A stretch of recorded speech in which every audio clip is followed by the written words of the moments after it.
آگے آئے گا مقام محمودہ، تو میں نے کہا کہ محمودہ کی بات سے پہلے ذرا مشہودہ کی بات کر لیں۔ مقام محمود سے پہلے تھوڑا مقام مشہود کی بات کر لیں۔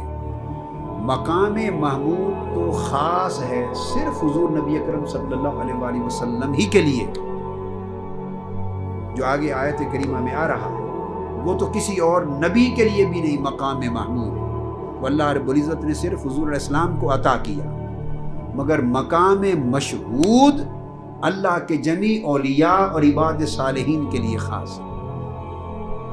ابھی ایک ٹرم وضع ہوئی، مقام محمود اور یہ مقام مشہود۔ ان قرآن الفجر کان مشہودا،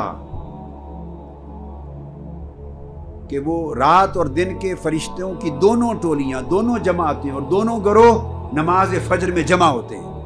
ان کی حاضری ہوتی ہے، اور وہ گویا اس قرآن کی بڑی گواہی اور شہادت ہو جاتی ہے جو صبح نماز فجر میں قرآن پڑھا جاتا ہے۔ مگر سوال یہ پیدا ہوا کہ وہ جو حاضری ہوتی ہے وہ معیت اور سنگت کس کو ملی؟ وہ اللہ کے بندوں کے ساتھ جمع ہوتے ہیں صفوں میں، ملائکہ اللہ کے بندوں کے ساتھ جمع ہوتے ہیں۔ اور صحیح مسلم میں ایک حدیث یہ بھی آتی ہے کہ حضور علیہ السلام نے سیدنا صدیق اکبر رضی اللہ تعالیٰ عنہ اور بعض دیگر صحابہ کو ایک سوال کے جواب میں، جب وہ یہ کہہ رہے تھے کہ یا رسول اللہ صلی اللہ علیہ وآلہ وسلم، جب آپ کی مجلس میں اور آپ کی حضوری میں اور آپ کی کچہری میں اور آپ کی بارگاہ میں بیٹھے ہوتے ہیں اور آپ کو تکتے ہیں اور آپ کی زبان مبارک سے آخرت کے احوال اور جنت و دوزخ کے واقعات سنتے ہیں، تو اس وقت آپ کی حضوری میں بیٹھے ہوئے ہمارے دل کی حضوری کا بھی عالم یہ ہو جاتا ہے۔ آپ کی حضوری میں ہمارے حضور قلب اور شہود قلب،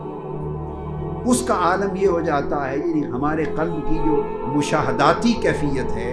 وجدانی کیفیت ہے، ذوقی کیفیت ہے، وہ یہ ہو جاتی ہے کہ یوں لگتا ہے جیسے آپ کی مجلس میں بیٹھ کے ہم بھی آنکھوں سے جنت و دوزخ کے احوال کا مشاہدہ کر رہے ہیں اور احوال آخرت کو تک رہے ہیں، دیکھ رہے ہیں، گویا ہم اس حالت مشاہدہ میں چلے جاتے ہیں، یہ حالت مکاشفہ میں چلے جاتے ہیں۔ مگر جب آپ کی حضوری سے اٹھ جاتے ہیں، آپ کی مجلس سے، بارگاہ سے، گھروں میں جاتے ہیں، بیوی بچوں کے ساتھ بیٹھتے ہیں، کاروبار دنیا میں، رزق میں، دنیا کے گورکھ دھندے اور ضروریات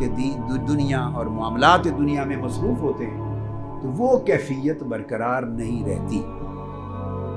یہ ایک سوال لے کے صحابی حاضر ہوئے تھے اور انہوں نے پھر اس کیفیت کو نفاق پر محمول کیا۔ حضرت حنظلہ محمول کیا کہ شاید حنظلہ منافق ہو گیا، یہ مجھے نفاق کی کیفیت ہو گئی ہے کہ میری کیفیت میں وہ دوام نہیں رہا، استمرار نہیں رہا، استقرار نہیں رہا، وہ کیفیت ہمہ وقت برقرار نہیں رہتی، اس میں اپس اینڈ ڈاؤنز آتے رہتے ہیں، تغیر ہو جاتا ہے۔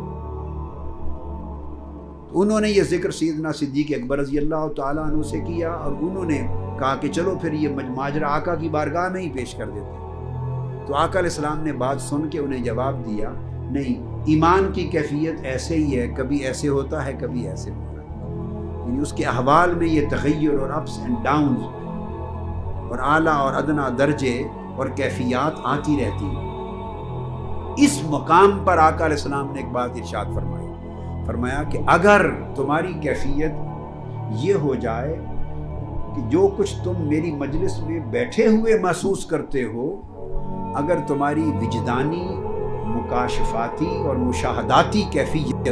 قلب اور باطن اور روح کی واردات کی کیفیت، تمہاری واردات وہی رہیں، یہاں سے اٹھ کے چلے جانے کے بعد بھی جو کی توں برقرار رہیں، اگر تمہاری حالت میں یوں قرار آ جائے اور یہ بجائے حال کے مقام بن جائے، تو پھر تمہیں یہ درجہ مل جائے کہ تم جب گلی کوچہ اور بازار میں چلو تو دائیں بائیں تمہارے راستوں پر ملائکہ قطار اندر قطار کھڑے ہوں، تمہاری زیارت بھی کریں اور تم سے مصافحہ بھی کریں۔ تو اشارہ اس امر کی طرف تھا کہ ہاں یہ بھی ممکن ہے، یہ بھی اس لیے تو فرمایا کہ اگر یہ کیفیت قرار پکڑ جائے تو پھر تمہیں یہ درجہ مل جائے۔ یہ اشارہ اس امر کی طرف تھا کہ جن کو اس کیفیت میں قرار اور استمرار اور تمکن نصیب ہو جاتا ہے تو پھر ملائکہ چلتے پھرتے بھی ان کی زیارت کرتے اور ان سے مصافحہ کرتے. اور یہ کیفیت وہ پھر جو عباد ہیں، وہ عباد ان کی جو زندگیاں مشہود ہو جاتی ہیں، ان کی حیات مشہودہ ہو جاتی ہیں، ان کی مجلس مشہود ہو جاتی ہے، ان کے حلقات مشہودہ ہو جاتے ہیں. جن مجالس میں بیٹھتے عبادت کرتے ذکر اذکار کرتے ہیں وہ بھی ملائکہ کی حاضری کی مجالس بن جاتی ہیں. اور کثرت کے ساتھ بخاری اور مسلم میں متفق علیہ حدیث آئی ہیں کہ ملائکہ جمع ہوتے ہیں، بلکہ وہ تو تلاش میں رہتے ہیں اللہ کے بندوں کی اور مجالس ذکر کی اور اہل ذکر کی اور اللہ کے ذاکر اور اللہ کے ذکر میں شاغل بندوں کی تلاش میں رہتے ہیں. یلتمسون مجالس الذکر،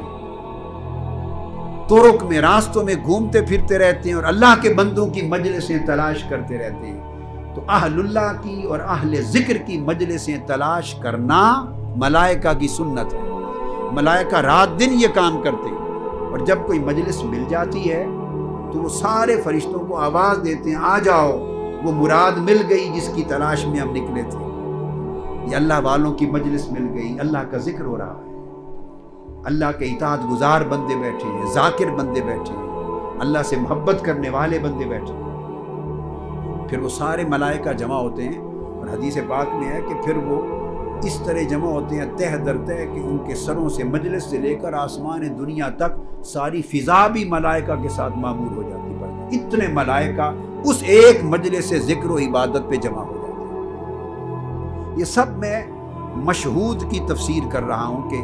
ملائکہ کے ذریعے ملائکہ کی حاضری، ملائکہ کا شہود، ملائکہ کا موجود ہونا اللہ کے بندوں کے ساتھ ان کی مجلسوں میں، یہ قرآن اور حدیث سے قطعی طور پر، یقینی طور پر، بغیر شک و شبہ کے ثابت ہے. اور جو لوگ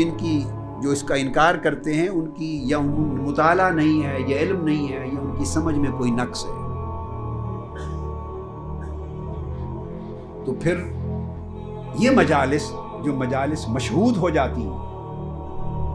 وہ پھر بڑی بابرکت بھی ہو جاتی ہیں، بڑی بابرکت بھی ہو جاتی ہیں.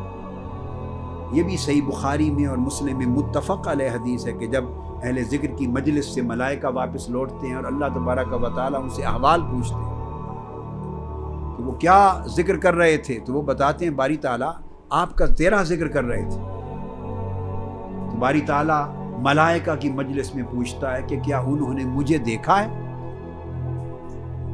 تو فرشتے کہتے ہیں باری تعالیٰ تیرا جلوہ تو نہیں نصیب ہوا ان کو، وہ تو ابھی نہیں دیکھا. تو باری تعالیٰ ان سے ارشاد فرماتا ہے جب دیکھے بغیر میرے شوق اور محبت کا عالم ان کے دلوں میں یہ ہے تو مجھے تک لیتے تو کیا عالم ہوتا.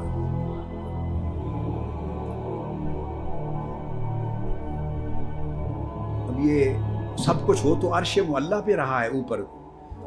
مالا اعلیٰ پہ مجلسیں اللہ کے حضور ملائکہ جمع ہیں، وہیں مکالمہ ہو رہا ہے، وہیں مذاکرہ، وہیں سوال و جواب، وہیں کی باتیں ہو رہی ہیں.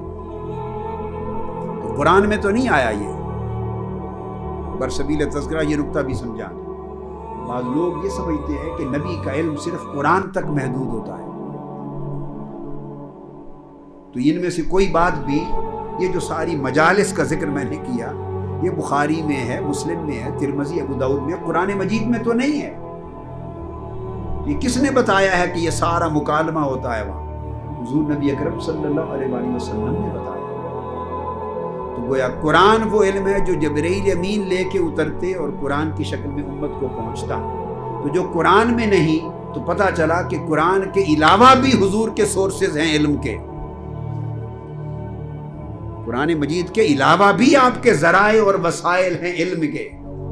اور اللہ تبارک و تعالی پیکر نبوت کے لیے پابند نہیں ہے کہ وہ صرف بذریعہ جبرائیل امین ہی معلومات اور علم کے خزانے پہنچائے. نہیں، جو جبرائیل امین کے ذریعے آتا ہے وہ تو قرآن بن جاتا ہے. اور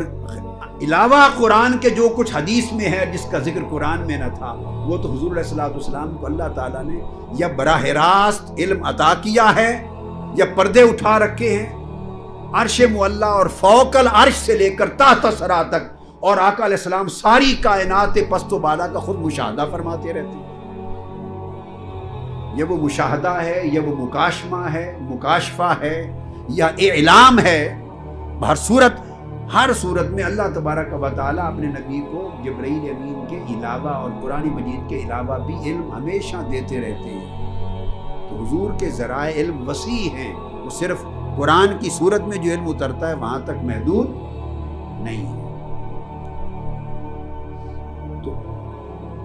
اس میں پھر یہ بات جو میں نے کہی، جس پہ اب اینڈ کرنا چاہتا ہوں، پہلی آیہ کریمہ کا بیان کہ مقام محمود کی برکتیں اور فضیلتیں کیا ہوں گی، مگر اوپر کی آیت میں چونکہ مشہود کا ذکر ہے تو مجھے یوں لگتا ہے کہ مشہود کے اندر بھی جو فیض ہے وہ اسی مقام محمود کا ہے، اس لیے دونوں کو جوڑا ہے، اس لیے دونوں کا بیان جوڑا گیا ہے کہ نبی کو خاص کیا مقام محمود کے ساتھ، اور حضور کی امت کے جو حضور کے متبعین ہیں، غلام ہیں، اور اولیاء کاملین اور عباد صالحین ہیں، ان کو مقام محمود کا جو فیض دیا تو اس فیض کے ذریعے ان کے مقام کو مقام مشہود بنا دیا۔ تو پھر جس طرح صاحب مقام محمود کے ذریعے بخشش ہوگی، جس طرح صاحب مقام محمود کے ذریعے بخشش ہوگی، جس پر ہم تفصیلی گفتگو مقام محمود کی شرح میں کریں گے اور تفسیر میں کریں گے، اسی طرح ہونا چاہیے۔ اگر مقام مشہود مقام محمود کا فیض ہے اور اسی کا عکس ہے آقا کی امت کے لیے، تو پھر اصحاب مقام مشہود کے ذریعے بھی بخششیں ہونی چاہیے، اہل مقام مشہود کے ذریعے بھی بخششیں ہونی چاہیے، ان کے ذریعے بھی شفاعتیں ہونی چاہیے۔ اور یہ ثابت ہے، وہی حدیث جو میں نے درمیان میں بات روکی، بخاری مسلم کی متفق علیہ، بلکہ پوری سیاستہ کی 6 کتابوں میں موجود ہے۔